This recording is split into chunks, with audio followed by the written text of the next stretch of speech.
রাজধানীতে মধ্যরাত থেকে একটানা তুমুল বৃষ্টি হচ্ছে। এতে কোনো কোনো এলাকায় হাঁটু সমান পানি জমেছে। আবহাওয়া অধিদপ্তর জানিয়েছে, রাজধানীতে সবশেষ 6 ঘন্টায় 76 মিলিমিটার বৃষ্টিপাত রেকর্ড করা হয়েছে। সপ্তাহের প্রথম কর্মদিবস হওয়ায় অফিস আদালতের উদ্দেশ্যে বের হওয়া নগরবাসী পড়েন বিপাকে। স্কুল কলেজগামী শিক্ষার্থীদেরও পোহাতে হয় ভোগান্তি। 24 ঘন্টায় দেশের 6 বিভাগে অতি ভারী বর্ষণের পূর্বাভাস দিয়েছে আবহাওয়া অফিস। SM আরিফের রিপোর্ট।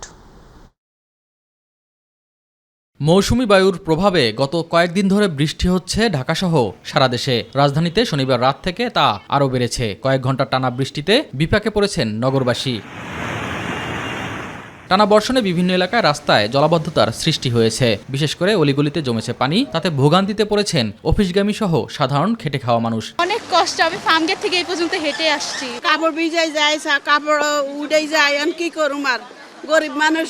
আমাদের খুবই অসুবিধা এখান থেকে যাতায়াত করার জন্য, এটা একটু উঁচু করার দরকার। স্কুল কলেজগামী শিক্ষার্থীরাও পড়েছেন চরম ভোগান্তিতে। হাঁটু পানিতে ভিজে যেতে হচ্ছে শিক্ষা প্রতিষ্ঠানে। প্রায় এখানে এরকম পানি জমে আমাদের যাইতে অনেক ভোগান্তি হয়। পরীক্ষা ছিল আমাদের, এখন বৃষ্টির জন্য স্কুল বন্ধ দিয়ে দিচ্ছে। এটা কোনো মিস নাই, বৃষ্টি একটু বেশি হলেই পানি উঠে।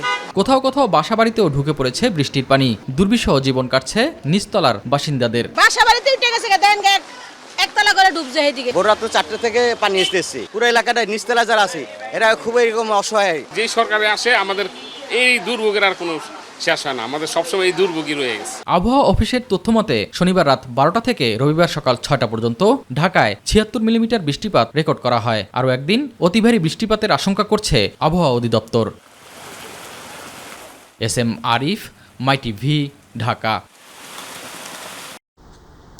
দেশের চলমান বন্যা পরিস্থিতিতে কিছু এলাকায় ধীর গতির উন্নতির আভাস থাকলেও উত্তর ও পূর্বাঞ্চলে নতুন করে অবনতির আশঙ্কা দেখা দিয়েছে। দেশের 5 জেলার 3টি নদীর পানি এখনও বিপদসীমার উপর দিয়ে প্রবাহিত হচ্ছে। একই সঙ্গে আগামী 24 থেকে 48 ঘন্টায় সিলেট বিভাগ ও ভারতের আসাম, মেঘালয়ে ভারী থেকে অতি ভারী বৃষ্টিপাত হতে পারে। ফলে কিছু কিছু জেলার নদী অববাহিকায় স্বল্পমেয়াদী বন্যা পরিস্থিতির সৃষ্টি হতে পারে বলে জানিয়েছে বন্যা পূর্বাভাস ও সতর্কীকরণ কেন্দ্র। তামান্না সাদিকার রিপোর্ট। টানা বৃষ্টি ও পাহাড়ি ঢলে চট্টগ্রামের রাঙ্গুনিয়ায় একটি সেতু ধসে পড়ায় রাঙামাটি ও বান্দরবনের মধ্যে সড়ক যোগাযোগ বন্ধ রয়েছে। বন্যা পূর্বাভাস কেন্দ্র জানিয়েছে, গত 24 ঘন্টায় দেশের পূর্বাঞ্চল ও দক্ষিণ পূর্বাঞ্চলীয় চট্টগ্রাম বিভাগের হালদা, সাঙ্গু, মুহুরী ও ফেনী নদীর পানি বৃদ্ধি পেলেও মাতামুহুরী, গোমতী ও সেলোনিয়া নদীর পানি হ্রাস পেয়েছে। আগামী 24 ঘন্টায় বান্দরবান, চট্টগ্রাম ও কক্সবাজারের সাঙ্গু ও মাতামুহুরী নদীর পানি ধীর গতিতে কমতে পারে। এতে নদী সংলগ্ন নিম্নাঞ্চলের বন্যা পরিস্থিতিরও ধীর গতিতে উন্নতি হওয়ার সম্ভাবনা রয়েছে। দেশের উত্তর পূর্বাঞ্চলের প্রধান 2 নদী সুরমা ও কুশিয়ারার পানি গত 24 ঘন্টায় বৃদ্ধি পেয়েছে, যা আগামী 48 ঘন্টা পর্যন্ত অব্যাহত থাকতে পারে। এর ফলে সিলেট ও সুনামগঞ্জের কুশিয়ারা নদী সংলগ্ন নিম্নাঞ্চলের বন্যা পরিস্থিতি কিছুটা অবনতি হওয়ার শঙ্কা দেখা দিয়েছে। তবে আগামী 24 থেকে 48 ঘন্টায় ফেনী, চট্টগ্রাম, খাগড়াছড়ির মুহুরী, সেলোনিয়া ও হালদা নদীর পানি কিছু কিছু পয়েন্টে বিপদসীমার উপর দিয়ে প্রবাহিত হতে পারে। এছাড়া এই সময় লক্ষ্মীপুর ও নোয়াখালীর নদী সংলগ্ন নিম্নাঞ্চলে সাময়িকভাবে প্লাবিত হওয়ার শঙ্কা রয়েছে। গত 24 ঘন্টায় উত্তরাঞ্চলীয় রংপুর বিভাগের ধরলা নদীর পানি বাড়লেও তিস্তা ও দুধকুমার নদীর পানি কমেছে। তবে আগামী 24 থেকে 48 ঘন্টায় নীলফামারী, লালমনিরহাট, রংপুর, কুড়িগ্রাম ও গাইবান্ধার তিস্তা, ধরলা ও দুধকুমার নদীর পানি আবারও বৃদ্ধি পাওয়ার পূর্বাভাস রয়েছে। আবহাওয়ার পূর্বাভাস অনুযায়ী আগামী 24 ঘন্টায় চট্টগ্রাম বিভাগে ও তৎসংলগ্ন ভারতের ত্রিপুরা প্রদেশের ভারী থেকে অতি ভারী বৃষ্টিপাত হতে পারে। এছাড়া আগামী 24 থেকে 48 ঘন্টায় সিলেট, রংপুর, ময়মনসিংহ বিভাগ এবং সংলগ্ন ভারতের মেঘালয়, আসাম ও পশ্চিমবঙ্গ প্রদেশে ভারী থেকে অতি ভারী বৃষ্টির পূর্বাভাস রয়েছে। তামান্না সাদিকা, MyTV। দর্শক, এই মুহূর্তে বান্দরবান থেকে বন্যা পরিস্থিতির খবর জানাচ্ছেন প্রতিনিধি তুহিন হোসাইন। জি ধন্যবাদ আপনাকে। বান্দরবানে বন্যার পরিস্থিতি বলতে উন্নত হয়েছে। গতকাল থেকে কিন্তু পানি নামা শুরু করেছে, যা প্রায় 4 থেকে 5 ফুট পানি নেমেছে। আজকে সকাল থেকে কিন্তু তেমন বৃষ্টি নাই, গুড়ি গুড়ি বৃষ্টি পড়ছিল। 12টার পর থেকে কিন্তু মোটামুটি ভারী বৃষ্টির দিকে প্রবাহিত হচ্ছে। তাতে করে কিন্তু আবার বন্যার যেটা ভয়াবহ পরিস্থিতি সেটা কিন্তু আবার মোকাবেলা করার জন্য যারা পানিবন্দী রয়েছে তারা কিন্তু আবার প্রস্তুতি নিচ্ছে। বান্দরবনে কিন্তু পাহাড়ি ঢলে বান্দরবনে যেসব পাহাড়ের পাদদেশে বা নিম্ন অঞ্চলে রয়েছে সেগুলো কিন্তু আজকে 4 দিন যাবত পানিবন্দী রয়েছে। সেখানে নেই বিদ্যুৎ এবং নেই নেটওয়ার্ক। তার কারণে কিন্তু তাদের কাছে বিশুদ্ধ পানি এবং খাদ্য পৌঁছানো কিন্তু প্রশাসনের পক্ষ থেকে সম্ভব হচ্ছে না, কারণ একমাত্র যাতায়াত পথ হচ্ছে নৌকা ছাড়া তাদের কাছে পৌঁছানো কোনোভাবেই সম্ভব হচ্ছে না। সেটা একটু সবচেয়ে বড় সমস্যা। আর বান্দরবনে যেসব অভ্যন্তরীণ রাস্তাগুলো ডুবে গিয়েছিল সেগুলো থেকে কিন্তু পানি নেমে গেল। বান্দরবন থেকে যেটা রংছড়ি উপজেলা যাতায়াত রাস্তা আছে সেই রাস্তায় কিন্তু এখনো পানি প্লাবিত আছে, সে কারণে কিন্তু যাতায়াত ব্যবস্থা বন্ধ রয়েছে। আপনারা জানেন গতকালকে কিন্তু বান্দরবন থেকে রাঙ্গামাটির যে চলাচলের রাস্তা রয়েছে সেখানে কিন্তু পানির স্রোতে কিন্তু একটি ব্রিজ ভেঙে যাওয়াতে যাতায়াত চলাচল বন্ধ রয়েছে। বান্দরবন থেকে চট্টগ্রামে যে এক মহাসড়ক রয়েছে সেই মহাসড়কও কিন্তু বন্ধ রয়েছে পানিতে প্লাবিত হওয়ার কারণে বাজালিয়াতে। এখন পর্যন্ত বান্দরবনে কিন্তু পাহাড় ধসের ঘটনায় 5 জন নিহত হয়েছেন। তাছাড়া কিন্তু বান্দরবনে ছোট বড় অনেক জায়গায় পাহাড় ধসের ঘটনা ঘটেছে, কিন্তু তাছাড়া আর কোনো নিহতর খবর এখন পর্যন্ত পাওয়া যায়নি। বান্দরবন জেলাতে 220টি আশ্রয় কেন্দ্র খোলা হয়েছে। আশ্রয় কেন্দ্রে কিন্তু এখানে মানুষ উঠেছেন। এখানে আমরা অনেকের সাথে কথা বলেছি, তারা কিন্তু এক কথা বলতে গেলে নিম্ন শ্রমিক। তারা তাদের ভিতরে একটি সবচেয়ে বড় সমস্যা, সেটা হলো বন্যার শেষ হলো কিন্তু তারা যে আর্থিক সংকটে পড়বে সেটা কিন্তু তাদের জন্য অনেক বড় একটি চ্যালেঞ্জ হয়ে যাবে। আর এখানে আমরা দেখতে পাচ্ছি বিভিন্ন জায়গায় কিন্তু যেটা আপনার খাবার পানির সংকটের কারণে বিভিন্ন জায়গায় কিন্তু পাচ্ছে না। এটাই হচ্ছে বান্দরবনের সবচেয়ে বড় সমস্যা। এই ছিল আমার কাছে বান্দরবনের বন্যার পরিস্থিতি সর্বশেষ। তুহিন, আপনাকে ধন্যবাদ। দর্শক, এবার আমরা চলে যাচ্ছি মৌলভীবাজারে। সেখান থেকে বন্যা পরিস্থিতি খবর জানাচ্ছেন সহকর্মী মনিরুল ইসলাম। আপনাকে ধন্যবাদ। আপনি জানেন যে গত কয়েকদিনের টানা ভারী বর্ষণ এবং উজান থেকে নেমে আসা পাহাড়ি ঢলে মৌলভীবাজার জেলায় আকস্মিক বন্যা দেখা দিয়েছিল, কিন্তু আজকে আমাদের কাছে যে তথ্যটি রয়েছে জেলার রাজনগর এবং কমলগঞ্জ উপজেলার বন্যা পরিস্থিতি অনেকটা উন্নত হয়েছে। এছাড়া বন্যার সার্বিক বিষয়ে আমাদের কথা হয়েছে পানি উন্নয়ন বোর্ডের কর্মকর্তাদের সাথে। তারা আমাদেরকে জানিয়েছেন যে জেলার মনু, দলাই এবং জুরি নদীর পানি আজকে বিপদসীমার নিচ দিয়ে প্রবাহিত হচ্ছে। এই মুহূর্তে আমি দাঁড়িয়ে আছি জুরি নদীতে, এবং সেখানে আমার পিছনে দেখতে পাচ্ছেন যে সময়ের সাথে পাল্লা দিয়ে দিয়ে কিন্তু এই জুরি নদীর পানি অনেকটা বেড়ে গিয়ে এখানকার যে হাকালুকি হাওর পাড়ের যে নিম্নাঞ্চলগুলো রয়েছে সেই নিম্নাঞ্চলগুলো প্লাবিত হচ্ছে। এছাড়া জুরি উপজেলা প্রশাসনের সাথে আমাদের কথা হয়েছে, তারা আমাদেরকে জানিয়েছেন যে জুরি উপজেলার বন্যার সার্বিক বিষয়ে তারা আসলে খোঁজখবর রাখছেন এবং তাদের সেই বন্যা মোকাবেলায় তাদের সব ধরনের প্রস্তুতি রয়েছে। সব মিলিয়ে যেটা বলা যায় যে এবারের যে বন্যায় বিশেষ করে জুরি উপজেলার হাকালুকি হাওর পাড়ের মানুষের মনে একটি অজানা আতঙ্ক বিরাজ করছে। এই ছিল মৌলভীবাজারের জুরি থেকে বন্যা পরিস্থিতির সর্বশেষ তথ্য। ধন্যবাদ আপনাকে। মনিরুল, আপনাকে ধন্যবাদ। দেশের অন্যতম গুরুত্বপূর্ণ দৌলতদিয়া পাটুরিয়া নৌরুটে ভয়াল রূপ নিয়েছে পদ্মার তীব্র নদী ভাঙন। হুমকির মুখে দৌলতদিয়া ফেরিঘাট, লঞ্চঘাট, বসতবাড়ি, দোকানপাট, রাস্তাঘাট, শিক্ষা প্রতিষ্ঠান, মসজিদ সহ অসংখ্য গুরুত্বপূর্ণ স্থাপনা ভাঙন আতঙ্কে নির্ঘুম রাত কাটছে পদ্মা পাড়ের হাজারো মানুষে। ঘাট রক্ষায় দ্রুত কার্যকর ও স্থায়ী নদী শাসন প্রকল্প বাস্তবায়নের জোর দাবি স্থানীয়দের। রাজবাড়ী প্রতিনিধি মোমিন শেখের প্রতিবেদন। দেশের গুরুত্বপূর্ণ নৌরোড দৌলতদিয়া পাটুরিয়া, প্রতিদিন হাজার হাজার যানবাহন ও যাত্রী পারাপারের এই নৌপথ এখন ভয়াল পদ্মার তীব্র ভাঙনের হুমকিতে। প্রতি বছরই ভয়াল পদ্মা নদীর ভাঙনে দৌলতদিয়া ফেরিঘাট, লঞ্চঘাট এবং আশেপাশের বিভিন্ন গুরুত্বপূর্ণ স্থাপনা নদীগর্ভে বিলীন হচ্ছে। এবারও বসতবাড়ি, দোকানপাট, রাস্তাঘাট, শিক্ষা প্রতিষ্ঠান, মসজিদ সহ নানা স্থাপনা ঝুঁকির মুখে পড়েছে। ভাঙনের কবল থেকে রক্ষা পায়নি লঞ্চঘাটও। ভাঙন আতঙ্কে নির্ঘুম রাত কাটছে পদ্মা পাড়ের হাজারো মানুষের। এখানে তো প্রত্যেক বছরই কিছু না কিছু ভাঙে, এই ফেরিঘাটে সব জায়গায় ভাঙন ধরে। রাত্রে শুইতে গেলে আমাদের ভয় করে যে কখন ভেঙে নিয়ে চলে যাবে। এই অবস্থার পরেই আমরা থাকি। আমরা গরিব মানুষ, আমরা পাড়ালেপা থাকি, আমাদের তো জমি জমা নাই যেন আমরা প্রতি বছর বছরে ভাঙে সরাবো। স্থানীয়দের একটাই দাবি, সাময়িক নয় দ্রুতই স্থায়ী নদী শাসন প্রকল্প বাস্তবায়নের মাধ্যমে দৌলতদিয়া ঘাটকে রক্ষা করা হোক। নদীর পারে অনেক বাড়ি ভেঙে যাইতেছে, এখন যদি ব্যবস্থা না নেয় পরবর্তীতে ব্যবস্থা নিলে সেটা কোনো কার্যকরী হবে না। আমারে আসলে থাকার কোনো জায়গা নাই, আমরা পরের জায়গার পরে এখনো লাস্টার গড়ানে লইছি। যত তাড়াতাড়ি সম্ভব গাঙ্গা যাতে বাঁধতে দেয়, যত তাড়াতাড়ি সম্ভব আমাদের পক্ষে ভালো। উপজেলা নির্বাহী অফিসার জানান, দীর্ঘ পরিকল্পনা নিয়ে কাজ করা হবে, তবে বর্তমানে জিও ব্যাগ দিয়ে ভাঙন রক্ষার চেষ্টা করা হচ্ছে। বালুভর্তি জিও ব্যাগ ফেলে ভাঙন রোধ করা হচ্ছে। পরবর্তীতে বিভিন্ন ধাপে ধাপে যে দীর্ঘমেয়াদী পরিকল্পনা, সেটার জন্য আমাদের জেলা প্রশাসক স্যার ভিজিট করেও সেই সুপারিশ করেছেন।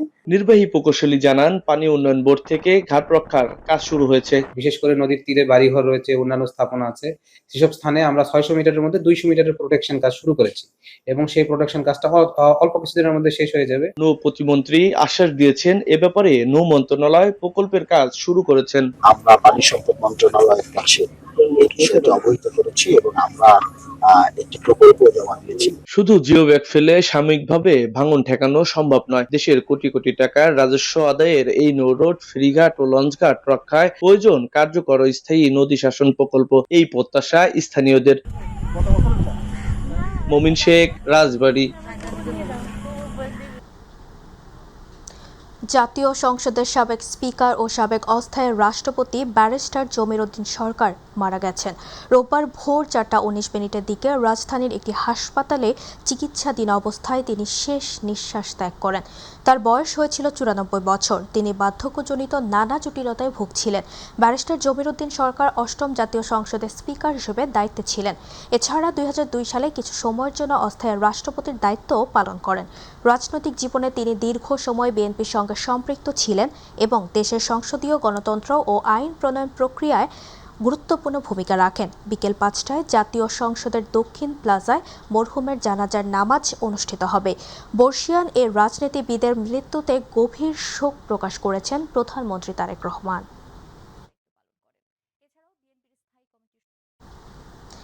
প্রাথমিক বৃত্তি পরীক্ষা 2025-এ সারা দেশে মোট ৭৯,২৪৬ শিক্ষার্থী বৃত্তি পেয়েছে। এর মধ্যে ট্যালেন্ট পুল বৃত্তি পেয়েছে ৩২,৯৬৫ জন এবং সাধারণ বৃত্তি পেয়েছে ৪৬,২৮১ জন। বৃত্তিপ্রাপ্তদের মধ্যে ছাত্র ৩৫,৮৯২ জন এবং ছাত্রী ৪৩,৩৫৪ জন। দুপুরে রাজধানীর আন্তর্জাতিক মাতৃভাষা ইনস্টিটিউটে এক সংবাদ সম্মেলনে এসব তথ্য জানান শিক্ষা এবং প্রাথমিক ও গণশিক্ষা মন্ত্রী ডক্টর আনম এহসানুল হক মিলন। তিনি বলেন, শিক্ষার্থীদের মেধা অন্বেষণ, স্বীকৃতি প্রদান এবং শিক্ষা প্রতিষ্ঠানগুলোকে উৎসাহিত করে জ্ঞানভিত্তিক প্রজন্ম গড়ে তোলার লক্ষ্য নিয়ে 5ম শ্রেণীর শিক্ষার্থীদের অংশগ্রহণে প্রাথমিক বৃত্তি পরীক্ষা অনুষ্ঠিত হয়। তিনি আরও বলেন, বিগত সময়ে পাঠ্যপুস্তকে নানা ভুল ছিল, কিন্তু নতুন বইগুলো নির্ভুল হবে বলেও আশা প্রকাশ করেন শিক্ষামন্ত্রী। 19,494 জন। বৃত্তিপ্রাপ্ত ছাত্রী হচ্ছে 43,354 জন, যা 54.71%। ট্যালেন্ট পুলে পেয়েছে 16,567 জন এবং সাধারণ 26,787 জন। টাকা বাড়ানো হয়েছে, অলমোস্ট ডাবল আমরা করেছি। 300কে 600 করেছি, 200কে 450 করেছি, আমরা ডাবল করেছি এবং আমরা সংখ্যা বাড়িয়ে দেব এবং প্রাইভেট সেক্টরেও বৃত্তি দেওয়া হবে এবং গভর্নমেন্ট সেক্টর বৃত্তি দেওয়া হবে এবং সেই সাথে শিক্ষার মান উন্নয়নের জন্য যা যা করণীয় আমরা সেগুলি করছি। নতুন ঋণ কর্মসূচি নিয়ে সরকারের সঙ্গে প্রাথমিক আলোচনা শুরু করল আন্তর্জাতিক মুদ্রা তহবিল IMF। সচিবালয় অর্থ বিভাগের সঙ্গে বৈঠকে বসে ঢাকা সফররত সংস্থাটির 12 সদস্যের একটি প্রতিনিধি দল। এ বিষয়ে অর্থমন্ত্রী জানান, ফ্যাসিস্ট আমলের ঋণ কর্মসূচি জনগণের স্বার্থে ছিল না, তাই পুরনো কর্মসূচি বাদ দিয়ে নতুন ঋণ কর্মসূচি নিয়ে আলোচনা হচ্ছে। এ সময় পূর্বের ঋণ কর্মসূচির আওতায় 6ষ্ঠ কিস্তির অর্থ ছাড় নিয়ে সরকার কোনো চিন্তা করছে না বলেও জানান আমির খসরু মাহমুদ চৌধুরী।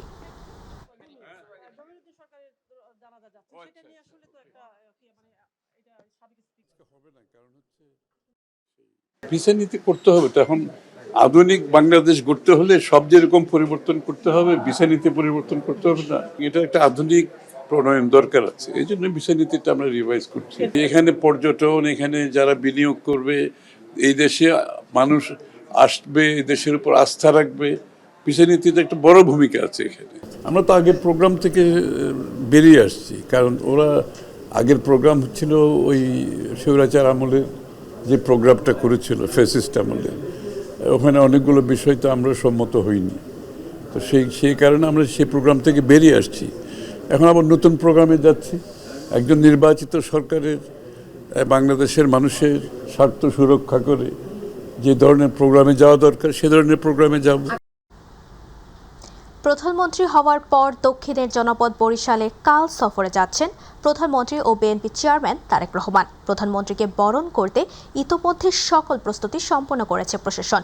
অবহেলিত জনপদের উন্নয়নের প্রতিশ্রুতি এবং বাস্তবায়নে উচ্ছ্বসিত নেতাকর্মীরা। পারভেজ রাসেলের রিপোর্ট। বিএনপির চেয়ারপারসন তারেক রহমান প্রধানমন্ত্রী নির্বাচিত হওয়ার পরে জনসভা ছাড়াই এই প্রথম সরকারি সফরে আসছেন বরিশাল। বৈরী আবহাওয়া উপেক্ষা করে আগামীকাল তাকে বরণে ইতিমধ্যে প্রস্তুত বরিশাল।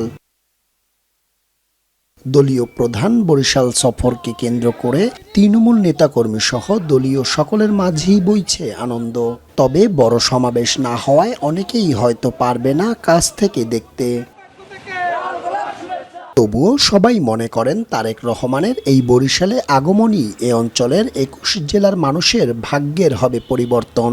সবার একটাই দাবি, ভাঙা থেকে কুয়াকাটা ৬ লেন সড়ক, ভোলা বরিশাল সেতু নির্মাণ, ভোলার গ্যাস সংযোগ স্থাপন, মেডিকেল বিশ্ববিদ্যালয়, নদী ভাঙনে স্থায়ী ভেরিবাঁধ প্রকল্প ও রেল লাইন স্থাপন সহ সকল দাবি পূরণ করবেন। নির্বাচিত হওয়ার পরে, প্রধানমন্ত্রী হওয়ার পরে প্রথম বরিশালে আসছে। আমরা সমস্ত বরিশালের নেতাকর্মী, বিএনপি পরিবার তথা সমস্ত বরিশালবাসী আমরা আনন্দিত।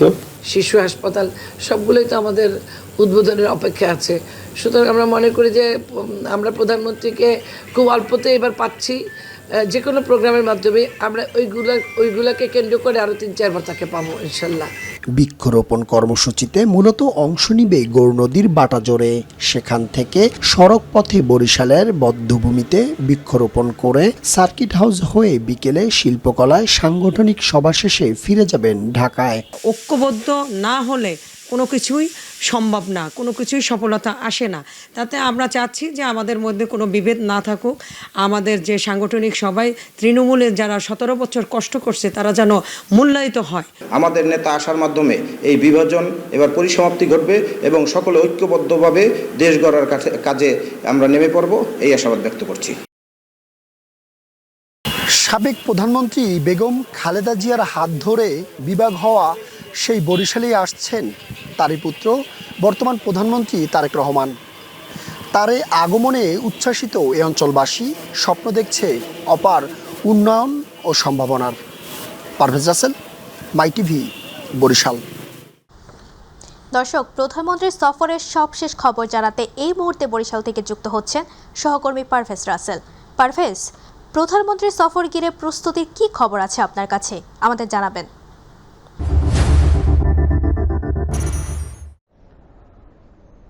তাবাচ্ছুম, যেমনটা জানাতে চাই, আর মাত্র কয়েকটা ঘন্টা, রাত পোহালে ভোর, আর ভোর মানেই দেশের রাষ্ট্রনায়ক বিএনপির যিনি চেয়ারপারসন রয়েছে সে তারেক রহমান কিন্তু বরিশালে আসছেন। তার এই আগমনকে কেন্দ্র করে ইতিমধ্যে কিন্তু সেই বরিশালে ব্যাপক প্রস্তুতি নেওয়া হয়েছে প্রশাসন সহ দলীয় নেতাকর্মীদের পক্ষ থেকে। আমরা জানি যে আগামীকাল কিন্তু আসলে মূলত তিনি বরিশালের গৌর নদীতেই বৃক্ষরোপণ কর্মসূচি পালন করবে। তারপরে কিন্তু বরিশালে তার 3টি প্রোগ্রাম রয়েছে। প্রথমত বৃক্ষরোপণ বধ্যভূমিতে, পরবর্তীতে সার্কিট হাউসে তিনি সভা করবেন, তার পরবর্তীতে কিন্তু শিল্পকলায় নেতাকর্মীদের সাথে বসবেন। সব মিলিয়ে নেতাকর্মীরা উচ্ছ্বাসিত, আনন্দিত এবং তারা কিন্তু আজ সকাল থেকেই বরিশাল নগরীতে তারা কিন্তু একাধিকবার মিছিল করেছেন, তারা স্বাগত বক্তব্য দিয়েছেন, কথা বলেছেন। সব মিলিয়ে নেতাকর্মীরা বলছে যে আমাদের তারেক রহমানের আগমনের মধ্য দিয়ে বরিশালে আমাদের যে বিভক্তি রয়েছে, ভিন্নতা রয়েছে, সেখান থেকে কিন্তু তারা ঘুরে দাঁড়াবে, তারা নতুন করে প্রাণের সঞ্চারিত হবে এবং বরিশালের যে উন্নয়ন রয়েছে সেগুলোকে কিন্তু তারেক রহমানই ঘোষণা দেবেন এবং উন্নয়ন করে যাবেন। আমার সামনে রয়েছেন কেন্দ্রীয় বিএনপি যুব দলের সহসভাপতি রয়েছে অ্যাডভোকেট এইচ.এম. তসলিম। আমরা একটু কথা বলে জানতে চাইব, আমরা দেখেছি বেশ কয়েকদিন থেকেই তারেক রহমানের আগমনকে কেন্দ্র করে আপনারা উচ্ছ্বাসিত, উল্লাসিত। সে ধারাবাহিকতা বরিশালে কি কি উন্নয়ন দাবি আপনারা তার কাছে করবেন? আসলে আমরা বরিশাল দক্ষিণ অঞ্চলের প্রাণের দাবি ভাঙ্গা থেকে কুয়াকাটা 6 লেন, যেটা 6 লেন হিসেবে পরিচিত, এবং সেখানে ভাঙ্গা থেকে আমাদের যে ঢাকা থেকে সরাসরি কুয়াকাটা পর্যন্ত রেল লাইনের দাবি রয়েছে বরিশালবাসীর। পাশাপাশি বরিশালের সবচেয়ে বেশি প্রাণের দাবি যেটা, সেটা হলো 6 লেন। উনি এই বাই রুটেই আসবেন। আমাদের এই প্রথম বাংলাদেশের প্রধানমন্ত্রী হওয়ার পরে তিনি প্রথম বরিশাল সফর করছেন। বরিশালবাসী অধীর আগ্রহে অপেক্ষা করছেন তিনি আসবেন এবং তিনি আমাদের যে মনের কথা শুনবেন এবং আমাদের দাবি দেওয়া তিনি পূর্ণ করবেন।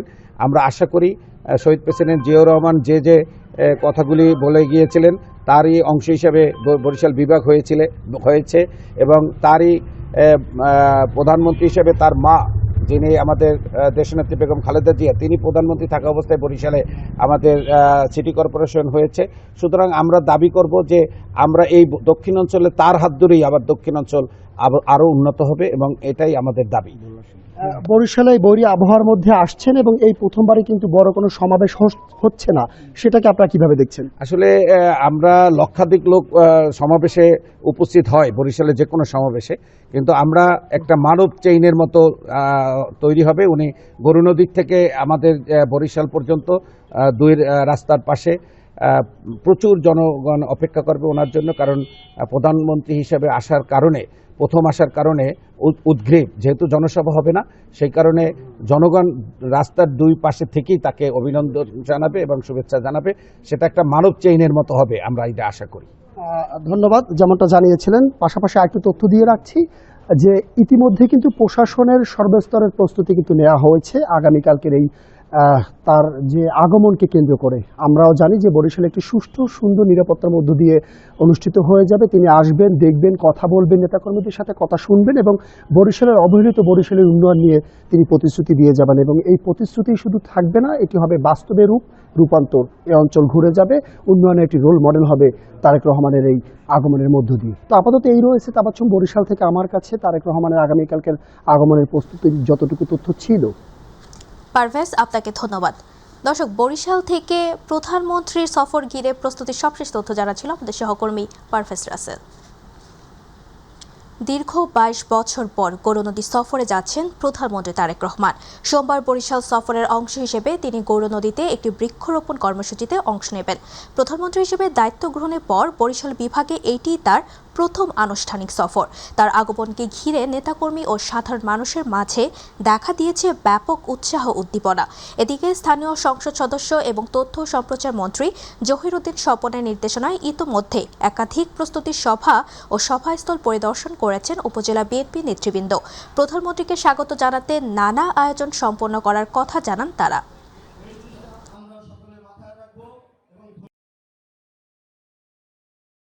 মাননীয় প্রধানমন্ত্রী 13 তারিখে গৌরদী আসবে পাটজোরে। আসার পরে উনি এখানে প্রথমে এখানে আমাদের খাল খনন এবং বৃক্ষরোপণে তিনি আসবে। অনুষ্ঠানের পরিপ্রেক্ষিতে আমাদের গৌরনদী আগল জেলার মানুষ খুব স্বতঃস্ফূর্ত এবং সকলেই যে যেখান থেকে পারছে এসে এখানে আমাদের এই যে বিভিন্ন ধরনের কাজ আছে সেই কাজে সহযোগিতা করছেন। আগের তারেক রহমান বর্তমান তারেক রহমান অনেক পার্থক্য, কারণ আমাদের তারেক রহমান আগে ছিল বিএনপি সিনিয়র যুগ্ম মহাসচিব, এখন উনি বাংলাদেশের প্রধানমন্ত্রী। উনি শুধু বাংলাদেশের প্রধানমন্ত্রী না, সারা বিশ্বের মধ্যে একজন আইকন। দীর্ঘমেয়াদী যে সম্পদ এবং সেই সম্পদ ব্যবহারের সমস্যাগুলিকে নিয়ে আমরা ইতিমধ্যেই কাজ করছি, কথা বলছি এবং অবশ্যই আমরা দক্ষিণ বাংলায় বসে এই বিষয়গুলি নিয়ে কথা বলার আরো বেশি সুযোগ পাব। পররাষ্ট্র প্রতিমন্ত্রী শামা ওবায়দ ইসলাম বলেছেন, বাংলাদেশে গত 17 বছর ধরে যে ফ্যাসিবাদী সরকার বিনা ভোটে ক্ষমতায় ছিল, সেই সময় প্রধানমন্ত্রী শেখ হাসিনার বিচার হয়েছে, সাজা হয়েছে। আরও অনেক স্বৈরাচারীরও বিচার ও সাজা হয়েছে। মুন্সিগঞ্জ সদর উপজেলা পরিষদ অডিটোরিয়ামে নারীর অগ্রযাত্রা, শিক্ষা ও কেরিয়ার শীর্ষক সেমিনার ও সাংস্কৃতিক অনুষ্ঠানে প্রধান অতিথির বক্তব্যে তিনি সব কথা বলেন। তিনি আরও বলেন, সরকার ইতোমধ্যে যারা পালিয়ে গেছে তাদের দেশে ফিরিয়ে এনে বাংলাদেশের মাটিতে বিচার সম্পন্ন এবং সাজা কার্যকর করার প্রতিক্রিয়া অন্তর্বর্তী সরকারের সময় থেকে শুরু করেছে। সেই প্রক্রিয়া এখনো চলছে। বাংলাদেশ সরকার ইতিমধ্যে যারা পালিয়ে গেছে তাদেরকে ফেরত এনে বাংলাদেশের মাটিতে বিচার সম্পন্ন করা এবং তাদের সাজা সম্পন্ন করার প্রক্রিয়া ইন্টারিম সরকারের সময় শুরু হয়েছে। এই প্রক্রিয়া চলমান আছে। বর্তমানে আমাদের সরকার দায়িত্ব নেওয়ার পর থেকে আমরা যে সকল দেশের তারা পালিয়ে আছে সেই সকল দেশের সাথে আমরা কথা বলছি। আমরা খুব কূটনৈতিক যে সকল কাজ সেই কাজ চলমান আছে। জাতীয় নাগরিক পার্টি এনসিপির উত্তরাঞ্চলের মুখ্য সংগঠক সার্জিস আলম বলেছেন, সীমান্ত একটি দেশের সার্বভৌমত্বের প্রতীক। তাই সীমান্ত সুরক্ষায় নিয়োজিত বাহিনীকে আধুনিক প্রযুক্তি, প্রশিক্ষণ ও প্রয়োজনীয় সরঞ্জামে আরও শক্তিশালী করে গড়ে তুলতে হবে। সীমান্তে যদি আরেকটি হত্যাকাণ্ড ঘটে তবে সেই ব্যর্থতার দায় সরকারকে দিতে হবে। এমন পরিস্থিতিতে সৃষ্টি হলে বিএনপি সরকারের গ্রহণযোগ্যতা নিয়েও প্রশ্ন উঠবে। শনিবার রাতে চাঁপাইনবাবগঞ্জের গোমস্তাপুরের রহনপুর রেল স্টেশন চত্বরে এনসিপির উত্তরাঞ্চলীয় পদযাত্রা উপলক্ষে আয়োজিত পথসভায় প্রধান অতিথির বক্তব্যে তিনি এসব কথা বলেন।